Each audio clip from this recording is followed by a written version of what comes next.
Este relato lo escribe Dolores, maestra rural de 56 años de un municipio en la Sierra de Guerrero. Dice que no es creyente de estas cosas por naturaleza, que estudió, que tiene carrera, que toda su vida le dio más crédito a la ciencia que a cualquier otra cosa. Dice que lo que le pasó con su hijo la obligó a revisar todo lo que creía saber. Esto es lo que nos contó. Yo soy de las que creen en el médico, en el hospital, en los estudios, en el diagnóstico con nombre y apellido. Crecí en un pueblo de sierra donde había mucha creencia en curanderos y brujos y rezanderos, y toda mi vida lo vi como algo que la gente hacía porque no tenía acceso a educación ni a servicios de salud. No lo juzgaba, pero tampoco lo compartía. Tenía mi manera de ver el mundo y estaba cómoda en ella. Mi hijo Rodrigo tenía 11 años cuando empezó a enfermarse. No de golpe, despacio, que es la manera más difícil porque uno tarda en tomarlo en serio. Primero fue el apetito, que se fue reduciendo semana a semana hasta que casi no comía. Luego el sueño, que se interrumpía y él amanecía más cansado de lo que se había acostado. Luego el peso, que bajó de manera que los pantalones le quedaban grandes en un mes. Y luego lo que más me asustó, la mirada. Rodrigo siempre había sido un niño de ojos vivos, curioso, de esos que preguntan todo. En 3 meses su mirada se volvió plana, como si estuviera viendo algo que estaba detrás de lo que tenía enfrente. Lo llevé al médico del centro de salud. Me dijo que probablemente era anemia, que le diera suplementos. Los suplementos no hicieron nada. Lo llevé a Chilpancingo con un pediatra privado. Estudios completos, análisis de sangre, todo. El pediatra me dijo que Rodrigo estaba clínicamente normal, que los números eran los de un niño sano, que quizás era algo emocional, que lo llevara con un psicólogo. El psicólogo dijo que no encontraba nada fuera de lo ordinario, que el niño era introvertido pero que eso no era patología. Para el 5.º mes Rodrigo ya casi no se levantaba de la cama. Un niño que 3 meses antes corría con sus compañeros en el recreo y que ahora no tenía energía para llegar al baño sin detenerse a descansar en el camino. Los médicos no encontraban nada. Los estudios decían que estaba bien. El niño se estaba apagando. Fue mi madre, que tiene 78 años y que nunca en su vida ha cambiado su manera de ver el mundo, quien me dijo que tenía que ir a ver a don Ausencio. Don Ausencio era un hombre de quien yo había escuchado hablar toda mi vida sin haberle prestado mucha atención. Vivía en un rancho a 40 minutos del pueblo, solo, en una casa que según la gente del pueblo había sido de su familia desde hacía generaciones. Tenía fama de curar lo que los médicos no podían, pero también fama de ser alguien con quien había que tener cuidado. No en el sentido de que fuera peligroso, en el sentido de que era alguien que manejaba cosas que la mayoría de la gente no entiende y que ese tipo de personas merecen respeto antes que cualquier otra cosa. Le dije a mi madre que no, que íbamos a buscar otro especialista, que había hospitales en la Ciudad de México que quizás tenían diagnósticos más avanzados. Mi madre me miró de la manera en que solo las madres de cierta edad pueden mirar a sus hijas, sin decir nada que no estuviera ya dicho en esa mirada. Rodrigo amaneció al día siguiente sin poder levantarse. Fui a ver a don Ausencio. El camino al rancho es terracería pura, 40 minutos de piedra y polvo que en tiempo de agua se vuelven lodo. Llegué sola porque mi esposo trabaja afuera y no pude esperar a que regresara.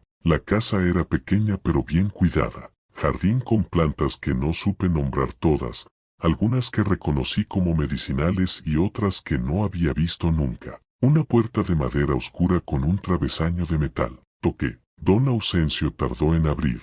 Cuando abrió, lo primero que pensé fue que no correspondía a la imagen que me había hecho. Era un hombre de unos 70 años, delgado, de estatura mediana, con una cara de las que no se olvidan no porque sean hermosas o feas sino porque tienen una calidad de presencia que uno no puede ignorar.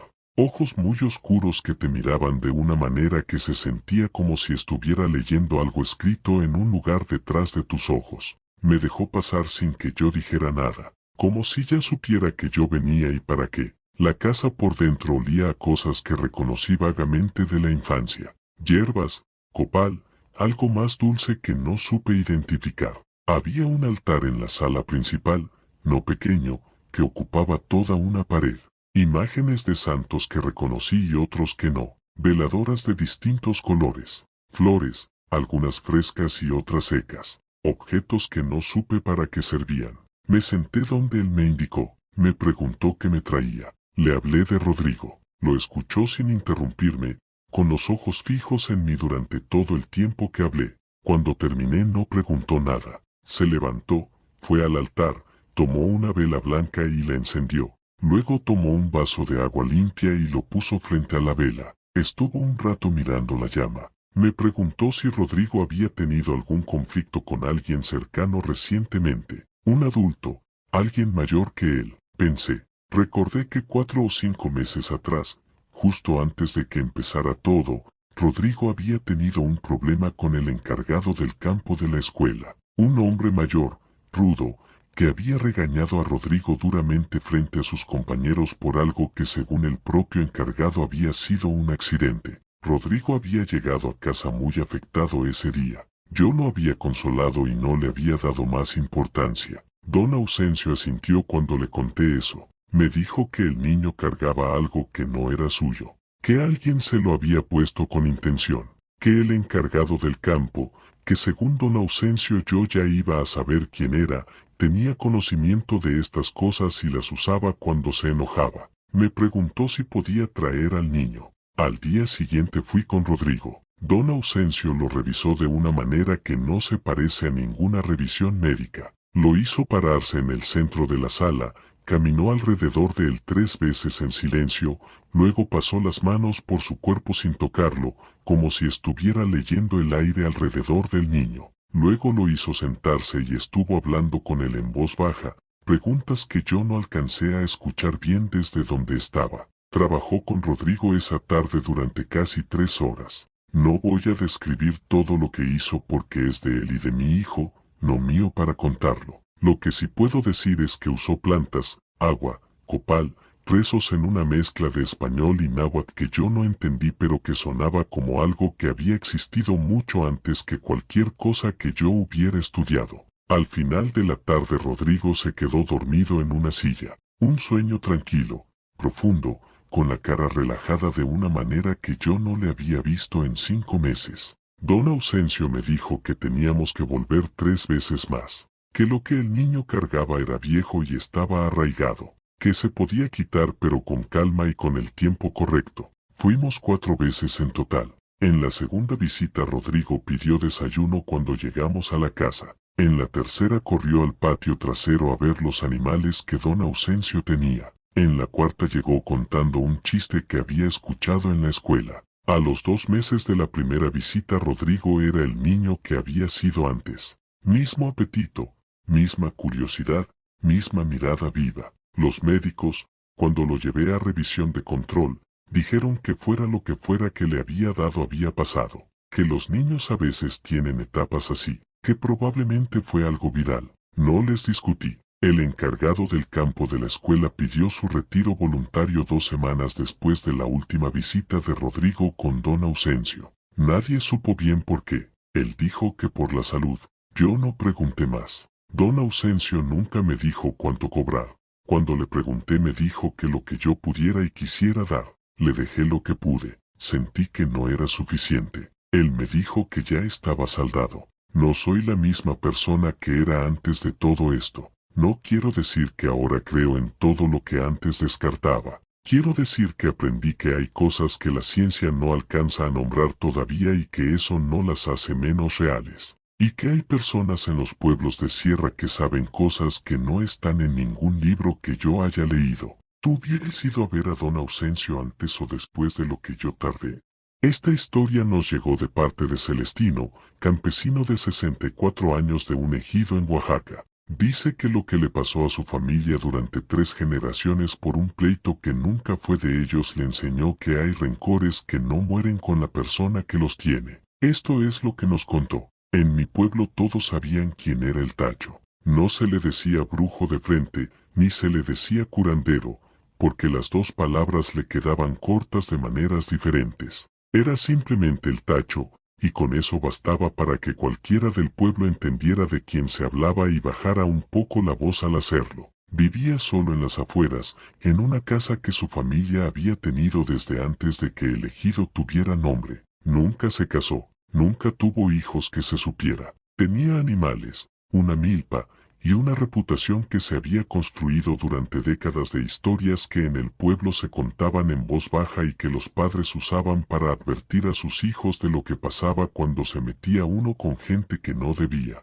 Mi abuelo Cirilo tuvo un pleito con el Tacho por un asunto de linderos, una franja de tierra de 4 metros de ancho que los dos reclamaban como propia. El pleito fue a la presidencia municipal, se resolvió a favor de mi abuelo porque tenía los papeles en regla, y el Tacho se fue de la diligencia sin decir nada. Eso fue lo que debió haber asustado a mi abuelo. El silencio del Tacho era más pesado que cualquier amenaza que hubiera podido decir en voz alta. Las cosas empezaron al mes siguiente. El ganado de mi abuelo comenzó a morir sin causa aparente. Los animales amanecían tiesos sin señal de enfermedad, sin herida, sin nada que el veterinario pudiera señalar.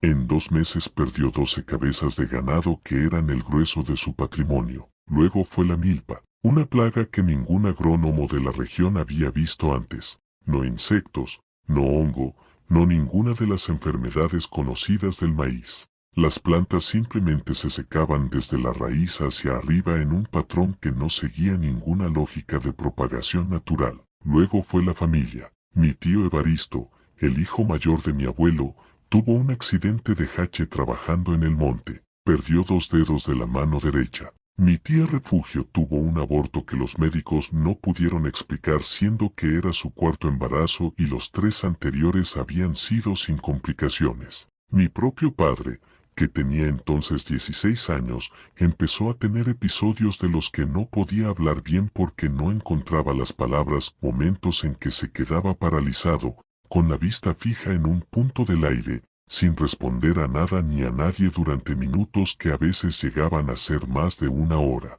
Mi abuelo fue a ver al Tacho. Esto me lo contó mi padre muchos años después. Mi abuelo fue solo, a pie, al amanecer, a la casa del Tacho. Tocó. El Tacho tardó en abrir. Cuando abrió, mi abuelo le dijo que venía a arreglar las cosas, que si quería la franja de tierra que la tomara, que le regresara la paz a su familia. El Tacho lo miró un momento, luego le dijo algo que mi abuelo nunca le repitió a nadie con exactitud. Solo le contó a mi padre que el Tacho le había dicho que él no estaba haciendo nada, que lo que le estaba pasando a su familia era lo que la tierra hace sola cuando alguien le quita lo que no le corresponde, que la tierra tiene memoria más larga que las personas, y que la memoria de la tierra no se negocia con un hombre que va de madrugada a pedir favores. Mi abuelo regresó a su casa sin haber arreglado nada. Las cosas siguieron mal durante 2 años más. El Tacho murió de viejo cuando mi padre tenía 19 años. Con su muerte pensamos que todo había terminado. No terminó. Cuando yo tenía 30 años, en una temporada de sequía, perdí toda mi cosecha de manera inexplicable mientras los campos de mis vecinos, con el mismo tipo de tierra y el mismo acceso al agua, no tuvieron ningún problema. El médico del pueblo le dijo a mi hijo mayor, que entonces tenía 8 años, que no encontraba razón para los mareos que el niño tenía cada vez que cruzaba por el lindero que había sido el motivo del pleito entre mi abuelo y el Tacho.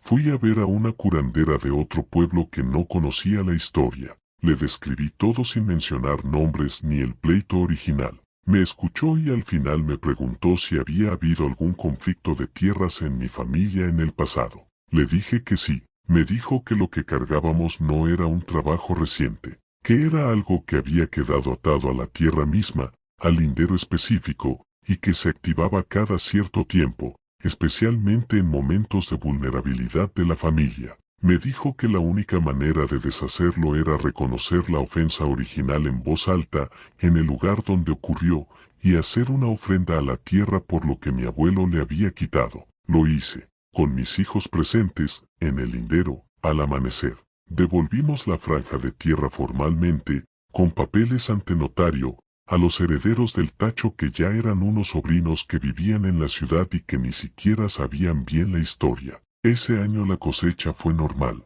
Mi hijo no volvió a tener mareos. Han pasado 15 años. Lo que aprendí de todo esto es que hay ofensas que no terminan cuando termina la vida de quien las recibió, que hay personas que saben hacer que sus rencores duren más que ellas mismas, y que la única manera de deshacer ese tipo de nudo es ir al principio del hilo, no al final. ¿Tú sabrías si tu familia carga algo que empezó antes de que tú nacieras?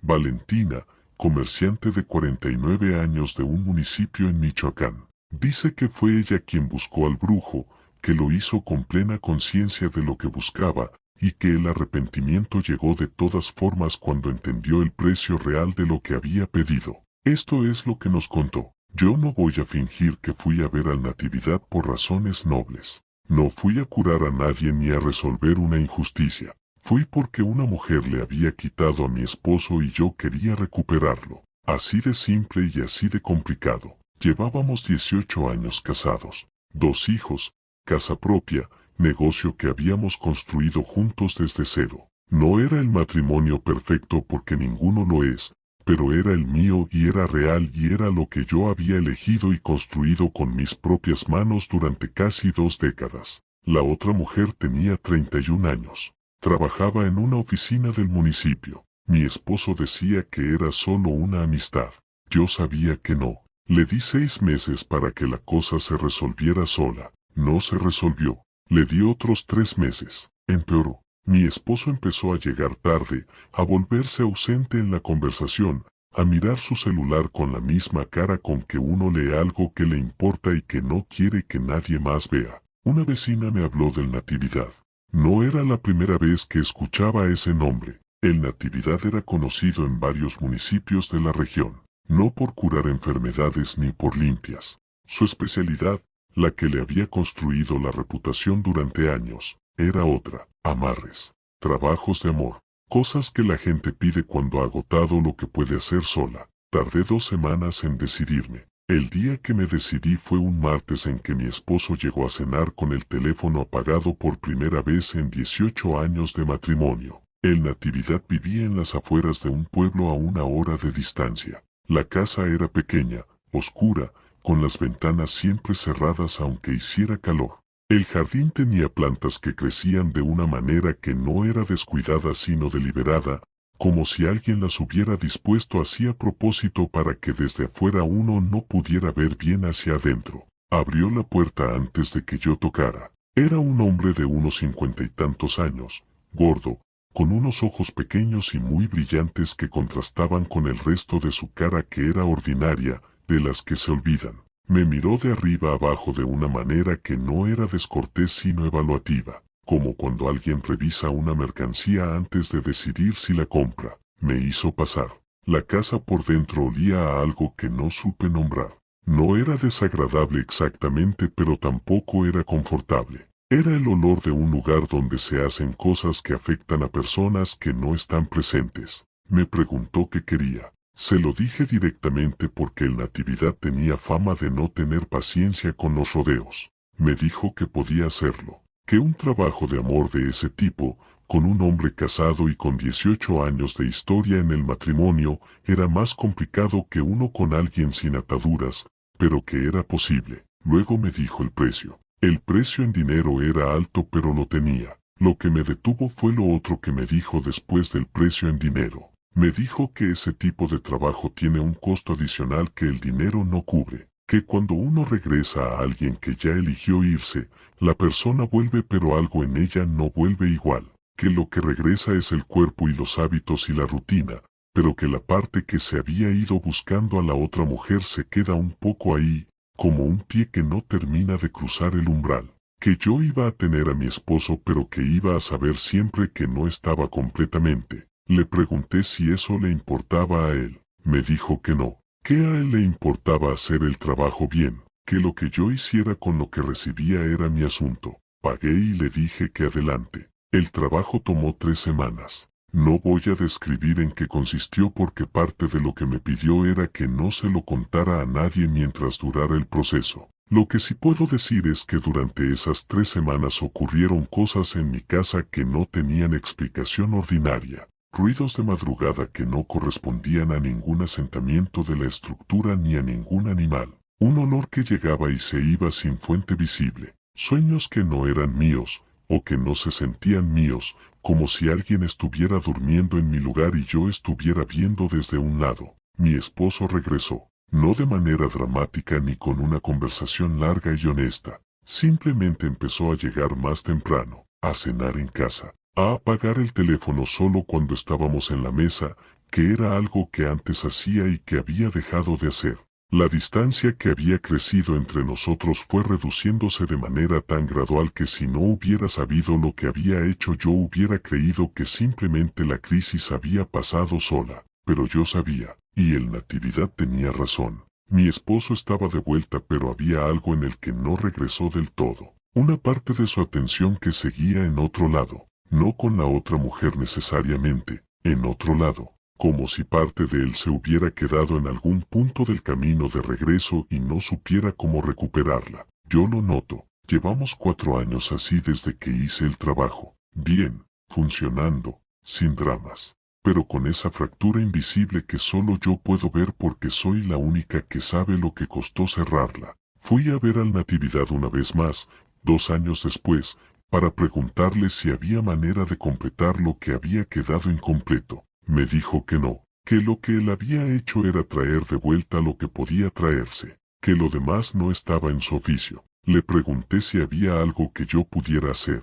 Me miró con esos ojos pequeños y brillantes y me dijo algo que me costó mucho aceptar pero que con el tiempo fui entendiendo. Me dijo que lo que yo tenía ahora era lo máximo que podía tener de ese hombre, que la elección de quedarme con eso o no quedarme con eso era mía, que el trabajo había cumplido lo que prometió, que nadie le había dicho que el regreso iba a ser completo. Tenía razón, nadie me lo había dicho, yo no lo había preguntado. Aprendí que hay preguntas que uno tiene que hacer antes de pagar, y que hay brujos que responden exactamente lo que se les pregunta y nada más, que la diferencia entre lo que uno quiere y lo que uno pide a veces es enorme, y que quien cobra por el trabajo no está obligado a llenar ese espacio. Sigo casada, mi esposo sigue en casa, mis hijos tienen a su padre, pero hay noches que me pregunto si lo que tengo es lo que quería, y todavía no sé si la respuesta es sí o no. ¿Tú lo hubieras hecho igual sabiendo lo que yo no pregunté?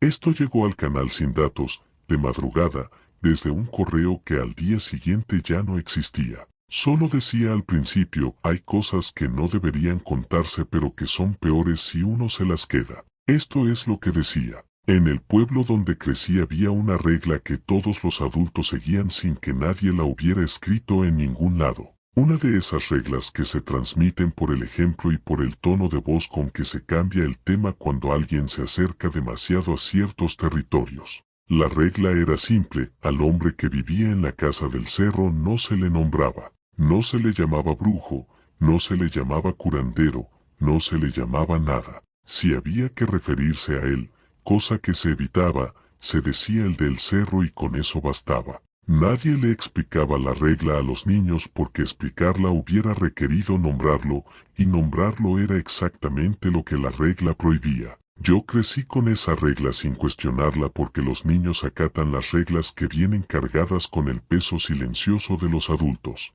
Uno aprende a reconocer cuando algo no es negociable aunque nadie lo diga con palabras. Era así con el del cerro. El tema cerraba conversaciones, ponía cara de piedra a los viejos, hacía que las madres jalaran a sus hijos de la mano y los metieran a la casa si alguien lo mencionaba en la calle. Tenía 16 años cuando lo nombramos. Éramos 5. Yo, mi primo Lázaro, la Chayo que vivía en la calle de enfrente, el güero Magdaleno y una muchacha que llegó ese verano de visita con sus tíos, que se llamaba Irene y que no sabía nada de las reglas del pueblo porque no era de ahí. Fue Irene quien preguntó por él. Una noche que estábamos en el portal de mi abuela matando el tiempo, había escuchado algo, alguna conversación entre adultos, algún fragmento. Preguntó con la curiosidad natural de quien viene de afuera y no sabe que hay puertas que están cerradas por una razón.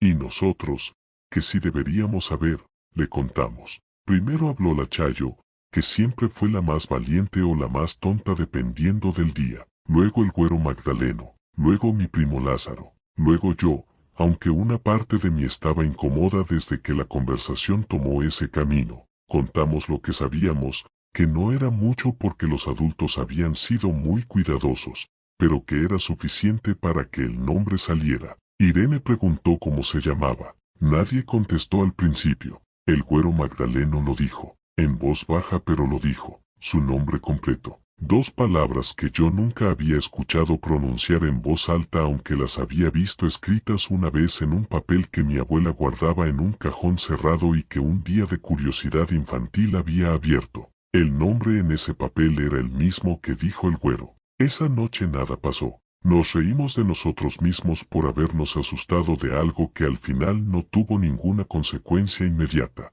Irene dijo que toda esa superstición del pueblo era pintoresca pero que no había de qué asustarse. Nos separamos y nos fuimos a dormir. La primera señal llegó a la semana. El Güero Magdaleno, que era el que había dicho el nombre, empezó a tener pesadillas. No me lo contó él directamente sino su mamá a mi abuela. Pesadillas que lo dejaban paralizado en la cama, sudado, sin poder moverse aunque estuviera despierto, que duraban entre 10 y 20 minutos, que empezaron la misma noche en que estuvimos juntos en el portal. La segunda señal fue la Chayo, que encontró algo en su cuarto que nadie supo explicar, una mancha negra en la pared sobre su cama, del tamaño de una mano abierta, que no era moho ni humedad ni ninguna mancha que tuviera causa física, que apareció de un día para otro y que cuando su mamá intentó quitarla con todo lo que encontró, la mancha cedía mientras la frotaban pero a las horas estaba de vuelta,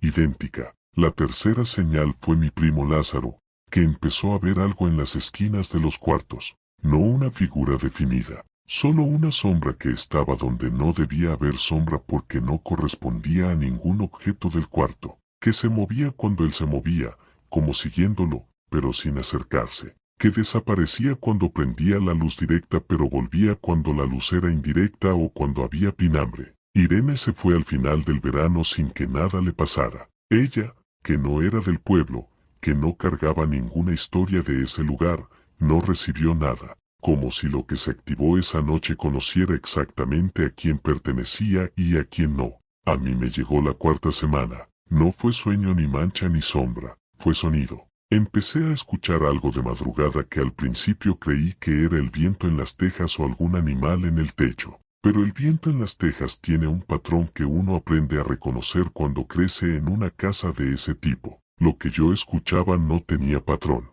Era irregular, vivo, con una cadencia que no correspondía a ninguna causa natural que yo pudiera identificar. Era como alguien caminando en el techo, despacio, con pasos que iban de un lado al otro del cuarto de mi cama, de la misma manera en que uno caminaría si estuviera buscando algo. Duró 3 noches. La cuarta noche mi abuela se paró antes del amanecer, fue a su cajón cerrado, sacó el papel donde yo había visto el nombre escrito de niño, y lo quemó en el patio con copal y con rezos en zapoteco que yo no entendí pero que se sentían como algo muy antiguo dicho con una convicción que no tiene que ver con la fe religiosa sino con algo más básico, más pegado a la tierra y al tiempo que esas palabras llevan cargando. Los pasos en el techo pararon esa noche. El Güero Magdaleno tardó un mes más en sacudirse las pesadillas. La Chayo pintó su cuarto completo y la mancha no volvió. Mi primo Lázaro me contó 2 años después que la sombra se fue gradualmente, que un día se dio cuenta de que ya no estaba y no supo cuándo exactamente había dejado de estar. Nunca hablamos de esa noche entre nosotros, no por acuerdo explícito, simplemente no volvió a salir el tema, como si supiéramos de manera instintiva que mencionarlo era lo más cercano a repetir el error original. Mi abuela tampoco lo mencionó nunca, solo una vez. Meses después, sin que viniera al caso en ninguna conversación, me dijo una cosa que no iba dirigida a nada específico pero que los dos sabíamos de qué era. Me dijo que hay nombres que son puertas, que una puerta cerrada no es peligrosa, que el peligro empieza cuando alguien la abre sin saber lo que hay del otro lado. Me dijo que la siguiente vez que alguien me dijera que nombrara algo que el pueblo entero ha decidido no nombrar, que pensara primero porque el pueblo tomó esa decisión, que los pueblos viejos no guardan silencio sobre las cosas por ignorancia, sino exactamente por lo contrario. Después de leer esto, ¿tú habrías dicho ese nombre?